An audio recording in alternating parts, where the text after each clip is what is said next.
Hello दोस्तों, मैं राजेश। आपका स्वागत है आपके अपने चैनल सॉल्यूशन पर। आज की इस वीडियो के अंदर हम बात करने वाले हैं इस साल की एक बिल्कुल ही नई मूवी के बारे में। इस फिल्म के मुख्य कलाकार हैं माधवन राधे मोहन के रूप में, नील नितिन मुकेश मिकी मेहता के रूप में, कीर्ति कुल्हारी, रश्मि देसाई मोनालिसा के रूप में और फैजल राशिद सहायक भूमिकाओं में हैं। मूवी की शुरुआत होती है राधे मोहन नाम के टीसी से, जो संतरे लेकर भाग रहे थे और लोगों सोच रहे थे कि वह संतरे चोरी करके भाग रहे हैं, और बात कुछ और ही निकलती है। वो टीसी बताते हैं कि वह एक औरत से संतरे खरीद रहे थे। उन्होंने उससे 2 संतरे खरीदे 20 रुपये के और उसे 100 रुपये दिए। संतरे वाली के पास खुला नहीं था और ट्रेन भी चल देती है, और वह अपने 80 रुपये ना लेकर के 8 संतरे उठा करके भाग देते हैं और ट्रेन में चढ़ जाते हैं, जो सुनने के बाद सभी लोग हंसने लगते हैं। यहाँ पर हम देखते हैं कि उसी ट्रेन में पूनम नाम की पैसेंजर थी, जो राधे मोहन को बहुत ही गौर से देख रही थी। यहाँ पर हमें पता चलता है कि 15 साल पहले राधे मोहन का रिश्ता पूनम के लिए आया था। पूनम ने उसे पसंद भी किया था, लेकिन बाद में उसे पता चला कि राधे मोहन ने उसे रिजेक्ट किया है, ये बोलकर कि लड़की के मैथ्स में मार्क्स कम है। इसी वजह से पूनम राधे मोहन को देखे जा रही थी, जिसके बाद राधे स्टेशन पर उतरता है और अपना हिसाब देने लगता है। यहाँ पर हमें पता चलता है कि राधे को उनके पापा की डेथ के बाद उन्हें ये जॉब मिली थी। वैसे तो राधे सीए बनना चाहता था, लेकिन पापा के बाद उन्हें यह जॉब लेनी पड़ी। लेकिन उनका अकाउंट्स में इंटरेस्ट काफ़ी ज़्यादा था, इसलिए वह बच्चों को अकाउंट्स पढ़ाया करते थे। जिसके बाद हम देखते हैं कि राधे का अपनी वाइफ के साथ डिवोर्स हो चुका है, क्योंकि उन दोनों की नहीं बनी। डिवोर्स के बाद राधे का बेटा मन्नू राधे के साथ ही रहता है। उनके पड़ोस में मोनालिसा नाम की लेडी रहती है, जो कि केयर टेकर थी। अब रात को जब राधे अपना बैंक स्टेटमेंट चेक कर रहा था, तो वो देखता है कि उसके अकाउंट से RS 27.50 कट हुए थे, और ये देखकर वो डिसाइड करता है कि वो इसकी कंप्लेंट करेगा, क्योंकि वो पैसे किस लिए कट हुए थे इसकी कोई भी जानकारी वहां पर नहीं थी। इसने दूसरे दिन राधे अपने बेटे को लेकर बैंक जाता है, क्योंकि वह कंप्लेंट करना चाहता था कि उसके 27 रुपये 50 पैसे कट हो चुके हैं। वो वहां पर जो तिवारी नाम का एम्प्लॉय था, उसे यह कंप्लेंट देता है। तो वही तिवारी का कहना था कि 27 रुपये 50 पैसे के लिए उसे कंप्लेंट करने की क्या ज़रूरत है, खामखा सबका टाइम वेस्ट हो जाएगा। लेकिन राधे कहता है कि ये उसके मेहनत के पैसे हैं, इसलिए वो उसे जाने नहीं दे सकता। इसलिए वो तिवारी से कहता है कि वो उसके कंप्लेंट लिख ले, जिसके बाद वो तिवारी को अपनी कंप्लेंट देता है, जिस पर तिवारी कहता है कि वो ये कंप्लेंट अपने सीनियर को दे देगा, इसलिए राधे को 3-4 दिन बाद आना होगा। अब यह सुनने के बाद राधे अपने बेटे को लेकर वहां से निकल जाता है। राधे जब ट्रेन से जा रहा था, तभी उसे फिर से पूनम दिखाई देती है। वह उसके साथ बात करना चाहता था, लेकिन तभी एक आदमी बीच में आ जाता है, जिसकी वजह से राधे पूनम से बात नहीं कर पाता। तो वही राधे देखता है कि एक आदमी अपनी फाइल ट्रेन में भूल गया था, जिसके बाद राधे उसे सबमिट करने जाता है, लेकिन वहां की ऑफिसर उसे कहती है कि वह कल लाकर सबमिट करें। अब रात को राधे देखता है कि उस आदमी के बैंक के स्टेटमेंट थे, जो कि वो सीए के पास लेकर जा रहा था, और राधे सारा हिसाब कर देता है, जिससे उस आदमी का प्रॉब्लम सॉल्व हो जाता है। लेकिन अगले दिन उस आदमी को पता नहीं चलता कि यह सब राधे मोहन ने किया है, इसलिए वह फिर से उसके साथ झगड़ा करके चला जाता है। तो वही राधे के पास उसका कलीग टंडन आता है, जिसका भी डू बैंक में ही अकाउंट था। टंडन राधे से कहता है कि उसका सीए कहीं बाहर गया है और ITR फाइल करने की लास्ट डेट है, इसलिए वो राधे से रिक्वेस्ट करता है कि वही उसका काम कर दे। पहले तो राधे मना कर रहा था, लेकिन टंडन जब कहता है कि उसका भी डू बैंक में ही अकाउंट है, तो वो मान जाता है, जिसके बाद राधे घर आकर सारा हिसाब करने लगता है।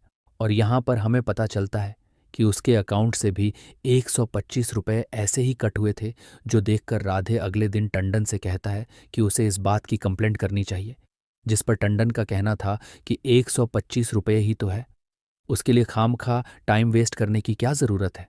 लेकिन राधे उसे समझाता है कि यह उनकी मेहनत के पैसे हैं, ऐसे ही जाने नहीं दे सकते। लेकिन टंडन उसे इग्नोर करके चला जाता है।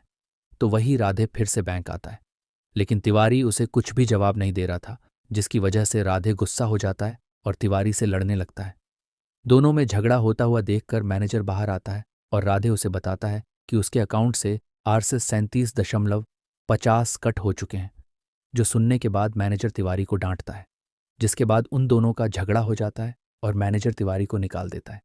अब मैनेजर राधे से कहता है कि वो उसका प्रॉब्लम सॉल्व करेगा, वो 2 दिन बाद आए।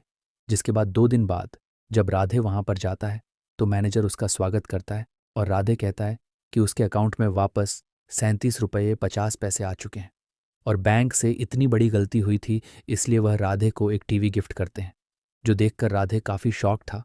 तब भी राधे देखता है कि टंडन को भी टीवी मिला था, क्योंकि टंडन के अकाउंट से भी तो 125 रुपये कट हुए थे और राधे के कहने पर उसने कंप्लेंट फाइल कर दी थी, जिसकी वजह से उसे भी एक टीवी गिफ्ट मिला था और वह बहुत ज़्यादा खुश था। अब वो सभी लोग पार्टी करने के लिए एक मॉल में आते हैं, जहाँ पर टंटन बताता है कि राधे की वजह से उसे टीवी मिल गया, जिस पर राधे का कहना था कि यह कोई बहुत बड़ा स्कैम है, तभी तो उन्हें इतनी छोटी सी अमाउंट के बदले इतना बड़ा टीवी मिला है। अब यहाँ पर राधे सबको समझाता है कि डू बैंक की 4 करोड़ कस्टमर हैं और अगर उसमें से उन्होंने 2 करोड़ कस्टमर के साथ भी एसएस किया, उनके अकाउंट से 240 अरब रुपए, ये इतनी बड़ी अमाउंट हो जाती है और शायद इतना बड़ा स्कैम चल रहा है। तभी हम एक आदमी को देखते हैं जो राधे का वो वीडियो रिकॉर्ड कर रहा था, जिस पर रात के कलीग्स का कहना था कि अगर उनके अकाउंट से 5 और 10 कट हो भी गए तो इसमें कौन सा बड़ा इशू है, इसमें वो अपना टाइम वेस्ट क्यों करें। तो राधे उन्हें समझाता है कि ये जो पैसे कट होते हैं इसके ऊपर कोई टैक्स नहीं होता, ये सारा पैसा उस आदमी के पास चला जाता है और ये सारा ब्लैक मनी होता है, ये सारा पैसा कंट्री से बाहर जाता है, जिसकी वजह से हमारी करेंसी वीक पड़ जाती है और पेट्रोल डीजल इन सब के दाम बढ़ जाते हैं। जिस पर टंडन कहता है कि ना ही उसके पास कार है और ना ही बाइक, वो तो मेट्रो से आता चाहता है, तो वो डीजल और पेट्रोल के प्राइस की परवाह क्यों करें। जो सुनने के बाद राधे समझ जाता है कि ये लोग उसकी बात नहीं समझेंगे। हम राधे को देखते हैं, जो देखता है कि लोग ट्रेन से उतर जाते हैं, इसलिए वह भी उसके पीछे पीछे उतर जाते हैं, जिसके चक्कर में उसका वॉलेट ट्रेन में ही छूट जाता है। अब वो पूनम से 100 रुपये लेता है, क्योंकि उसके पास वापस जाने के लिए पैसे नहीं थे। जिसके बाद वह पूनम से उसका नंबर लेता है ताकि वह उसे फ़ोन पे कर सके। अब पूनम भी उसे अपना नंबर दे देती है, जिसके बाद वो दोनों अक्सर मिलने लगते हैं। लेकिन राधे उस बैंक के स्कैम को भूल नहीं पा रहा था, इसलिए वह फिर से डू बैंक जाता है, जहां पर उसे क्रेडिट कार्ड वाला मिलता है और राधे उसे कहता है कि वह उसे क्रेडिट कार्ड ज़रूर लेगा, लेकिन उसके बदले उसे कस्टमर के अकाउंट स्टेटमेंट चाहिए। जो सुनने पर वो क्रेडिट कार्ड वाला मान जाता है और राधे को स्टेटमेंट लाकर दे देता है। जिसके बाद राधे सारे स्टेटमेंट देखता है तो उसे पता चलता है कि लगभग सबके अकाउंट से ऐसा स्कैम किया गया था, जो लगभग 22,40,480 रुपये का है। जिसके बाद राधे पुलिस के पास कंप्लेंट करने जाता है, लेकिन पुलिस वाला मेहता के साथ मिला हुआ था, इसलिए वे राधे की कंप्लेंट नहीं लिखता। जिसके बाद राधे कोर्ट केस कर देता है। अब जैसे इस बारे में मेहता को पता चलता है तो वो काफ़ी ज़्यादा गुस्सा हो जाता है। तो वही डू बैंक का मैनेजर मेहता को समझाता है कि राधे ने जब कंप्लेंट की थी तो उन्होंने उसे टीवी देखकर इस मामले को शांत कर दिया था, लेकिन पता नहीं क्यों राधे ने फिर से कंप्लेंट कर दी। लेकिन वो कहता है कि वो सब कुछ मैनेज कर लेगा। जिसके बाद हम मेहता को देखते हैं, जो पॉलिटिशियन दयाल को कॉल करता है और उसे कहता है कि वो सब मैनेज करे। जिसके बाद मेहता एक पुलिस ऑफिसर को पैसे देता है और कहता है कि वो राधे को परेशान करे। जिसके बाद वो पुलिस ऑफिसर राधे को पुलिस स्टेशन बुलाता है और उससे पूछने लगता है कि उसे ये सारे स्टेटमेंट कहाँ से मिले, लेकिन राधे उन्हें क्रेडिट कार्ड वाले के बारे में कुछ भी नहीं बताता। जिसके बाद पुलिस वाले ऐसे राधे से इंक्वायरी करने लगते हैं जैसे राधे ने कोई स्कैम किया है। तभी वहाँ पर पूनम आती है और पूनम को देखकर राधे काफ़ी शॉक था, क्योंकि राधे को अब तक पता नहीं था कि पूनम एक पुलिस ऑफिसर है। तो वही पूनम राधे से कहती है कि भले ही वो दोनों एक दूसरे को पहले से जानते हैं, लेकिन इस केस का चार्ज उसके पास है, इसलिए राधे को प्रोफेशनल रहना होगा। और राधे भी समझ जाता है।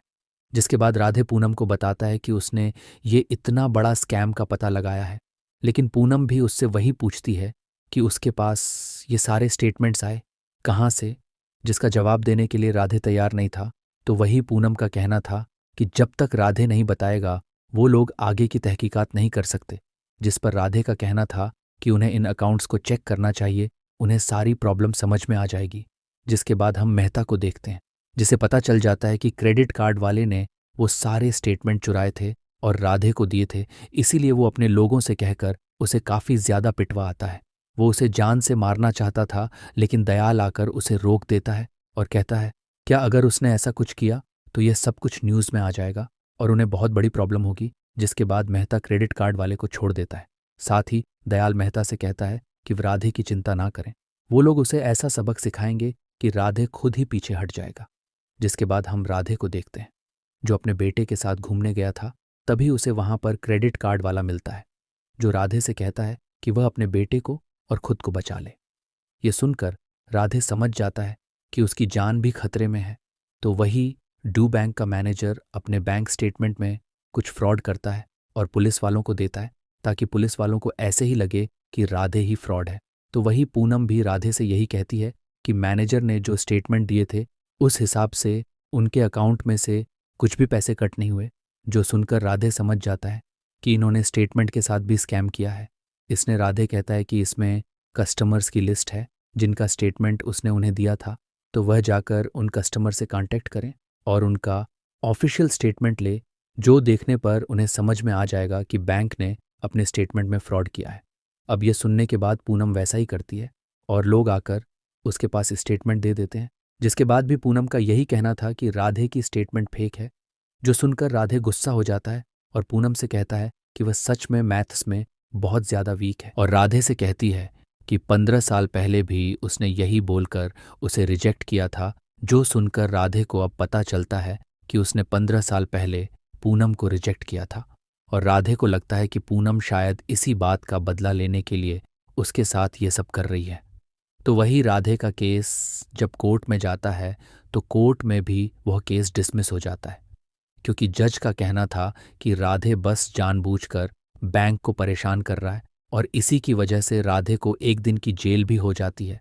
तब वहां पर उसे मिलने मेहता आता है और राधे को समझाता है कि वो खामखा इस मामले में ना पड़े।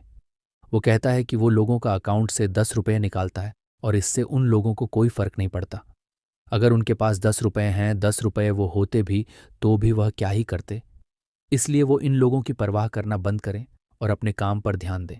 जब वो कल जेल से बाहर आएगा तो वह उसे और भी बड़ा टीवी गिफ्ट देगा। जिसके बाद हम पूनम को देखते हैं, जिसे राधे के लिए काफ़ी बुरा लग रहा था। और यहाँ पर हमें पता चलता है कि पूनम ने जब स्टेटमेंट चेक किए थे तो उसे भी पता चल गया था कि राधे सच बोल रहा है। पूनम ने जब ये बात अपने सीनियर को बताई तो उसके सीनियर ने उसे धमकाया कि वह चुप ही रहे। अगर उसने कुछ भी किया तो उसे प्रॉब्लम हो सकती है, जिसकी वजह से पूनम राधे का साथ नहीं दे पाई थी और इसी वजह से पूनम काफ़ी गिल्टी फील कर रही थी। तो पूनम के ससुर उसे कहते हैं कि वह राधे को कॉल करें, जिसके बाद पूनम राधे को कॉल करती है, लेकिन राधे उसका कॉल रिसीव नहीं करता। यहाँ पर हमें पता चलता है कि पूनम के हस्बैंड की कई साल पहले डेथ हो चुकी है और पूनम में अपने फादर इन लॉ का ख्याल रखा करती थी। जिसके बाद हम राधे को देखते हैं, जो उसने ये सारे स्टेटमेंट्स आरबीआई को भेज दिए थे, जिसकी वजह से आरबीआई का मेहता को कॉल आता है। और ये सुनने के बाद मेहता काफ़ी गुस्सा हो जाता है और वो डिसाइड करता है कि अब तो वो राधे को सबक सिखाकर रहेगा। तभी वहाँ पर दयाल आता है और मेहता को शांत करवाता है और कहता है कि वह अपने हिसाब से राधे को हैंडल कर लेगा। जिसके बाद हम राधे को देखते हैं, जो अपने घर पर था। तभी वहाँ पर म्युनिसिपल कॉरपोरेशन के लोग आते हैं और उसका घर तोड़ने लगते हैं। राधे ये देखकर काफ़ी शॉक था। तभी उसे पता चलता है कि उसे कल ही नोटिस दिया गया था कि उसका घर इल्लीगल है, लेकिन उस नोटिस पर 2 महीने पहले की डेट दी गई थी। जबकि वो नोटिस उसे कल मिला था। तब मोनालिसा उसे बताती है कि कल जब आदमी वो नोटिस देने आया था तो उसके पति उसके ऊपर साइन करने के लिए तैयार नहीं थे। जिसके बाद उन्होंने उन्हें 14 लाख रुपए दिए। तब मोनालिसा के हस्बैंड ने उस नोटिस पर साइन किया। ये देखकर राधे समझ जाता है कि यह सब कुछ मेहता ही करवा रहा था। अब अगले दिन राधे जब अपने ऑफिस जाता है तो उसे पता चलता है कि उसके ऊपर इंक्वायरी स्टार्ट हुई है, क्योंकि उनका कहना था कि राधे ने 17 रुपये का स्कैम किया है। इसलिए जब तक ये सारी इंक्वायरी पूरी नहीं होती तब तक राधे को सस्पेंड किया जाता है। अब ये सब देखकर राधे समझ गया था कि ये सब कुछ मेहता ही करवा रहा है। जिसके बाद राधे अपने बेटे को लेकर एक बेंच पर बैठा था। तभी वहाँ पर मेहता आता है और डांस करने लगता है और राधे से कहता है कि अगर उसने ये सब नहीं किया होता तो वह अभी आराम से लाइफ जी रहा होता। जिसके बाद मेहता मन्नू को पकड़ लेता है और राधे से कहता है कि वह अपने कपड़े उतारे, क्योंकि उसकी वजह से मेहता काफ़ी परेशान हुआ है। जिसके बाद राधे अपने बेटे के लिए अपने कपड़े उतारने लगता है कि तभी वहाँ पर वही अंकल आते हैं जिन्होंने मॉल में राधे का वीडियो रिकॉर्ड किया था। वो वहाँ पर मेहता से पूछते हैं कि वह बच्चे के साथ क्या कर रहा है। जिसके बाद उनके शोर मचाने के बाद वहाँ पर काफ़ी सारे लोग इकट्ठा हो जाते हैं, जिसकी वजह से मेहता को मनु को छोड़कर वहाँ से निकलना पड़ता है। जिसके बाद वह लोग राधे को अपने घर लेकर आते हैं और राधे को बताते हैं कि उनका भी अकाउंट डी बैंक में ही है। एक्चुअली उस आदमी ने वो वीडियो रिकॉर्ड करके अपने सीए कर रहे बेटे को दिखाया था, जिसके बाद वह लोग समझ गए थे कि डू बैंक वाले कैसा उनके साथ स्कैम कर रहे हैं, और वह सभी लोग राधे का साथ देने के लिए तैयार थे। अब राधे समझ गया था कि अब वह अकेला नहीं है। जिसके बाद अगले दिन वह सभी लोग जाते हैं और डू बैंक में अपना अकाउंट क्लोज करने लगते हैं। अब इतने सारे लोग अकाउंट क्लोज कर रहे थे जो देखकर लोगों को ऐसा ही लगता है कि बैंक बंद होने वाला है, इसलिए सभी लोग अपना अकाउंट क्लोज करने लगते हैं। जो देखने के बाद मेहता काफ़ी ज़्यादा गुस्सा हो जाता है, क्योंकि पहले से आरबीआई वाले उसे परेशान कर रहे थे और अब लोगों ने भी अपना अकाउंट क्लोज करना शुरू कर दिया था। तभी पूनम भी अपना एक वीडियो बनाती है जिसमें वह अपना असली स्टेटमेंट अपलोड कर देती है, जो देखने के बाद लोगों को समझ में आ गया था कि राधे जो कह रहा था वह सच था, जिसकी वजह से मेहता की परेशानी और ज़्यादा बढ़ जाती है। मेहता दयाल से कहता है कि अब वह बुरी तरह से फंस चुका है, जिस पर दयाल उसे कहता है कि वह थोड़े पैसे लेकर यहाँ से भाग जाए। अब उनके पास 2000 करोड़ थे, इसलिए दयाल उसे कहता है कि वो उसे 1500 करोड़ दें और फिर बाकी पास 500 करोड़ लेकर यहाँ से भाग जाए। अब यह सुनकर मेहता काफ़ी शौक था, लेकिन उसके पास कोई ऑप्शन नहीं था। दयाल उसे कहता है कि वह उसका लंदन में रहने का इंतज़ाम कर देगा, जिसके बाद मेहता इसके लिए मान जाता है और वह दयाल को 1500 करोड़ देकर इंडिया छोड़ने की प्लानिंग करने लगता है। तो वही हम राधे को देखते हैं, जो अपनी इंक्वायरी में अपने सारे रिपोर्ट सबमिट कर देता है और यहाँ पर वह क्लियर हो जाता है कि उसने 17 रुपये का स्कैम नहीं किया था। राधे अपने सीनियर से कहता है कि 17 रुपये के स्कैम को इसीलिए दिखाया गया क्योंकि कोई बड़ा स्कैम छुपाया जा रहा था। तभी हम मेहता को देखते हैं जो अपना सामान पैक करता है और प्लेन से लंदन जाने के लिए निकल जाता है। जब वो प्लेन में बैठा था तभी वहाँ पर स्टाफ आता है और उसे बताता है कि उसके लगेज में कुछ अजीब ही है, जो सुनकर वहाँ पर मेहता भागते हुए आता है। तो वो देखता है कि उसका लगेज पूरा कीचड़ से भरा हुआ था और यहाँ पर हमें पता चलता है कि एयरपोर्ट का जो क्लीनर स्टाफ था और वो लोग जानते थे कि मेहता पैसा लेकर भाग रहा है, इसलिए उन्होंने उसके बैग्स को कीचड़ से भर दिया था और सारे पैसे को कचरे के डिब्बों में डाल दिया था। अब वह सारे पैसे लेकर एक जगह पर आते हैं जहाँ पर आरबीआई वाले और पुलिस भी थे, जिसके बाद मेहता को पुलिस वाले पकड़ लेते हैं और मेहता दयाल को कॉल करता है। तो दयाल भी काफ़ी गुस्से में था, क्योंकि दयाल को मेहता ने 1500 करोड़ बोलकर लगभग 6 करोड़ रुपए ही दिए थे और बाकी पैसे लेकर वह भाग रहा था। तो वह इरादे काफ़ी खुश था, क्योंकि उसके एफर्ट्स की वजह से ये स्कैम बाहर आ चुका था और साथ ही वह पूनम को भी माफ़ कर देता है। और इसी के साथ ये मूवी एंड हो जाती है। आपको वीडियो पसंद आई हो तो प्लीज़ एक लाइक ज़रूर मारिए, और अगर आप हमारे चैनल को पहली बार देख रहे हैं तो सब्सक्राइब वाले बटन पर टमाटर मारिए या अंडा मारिए, बस सब्सक्राइब वाला लाल बटन दबना चाहिए। Thank you.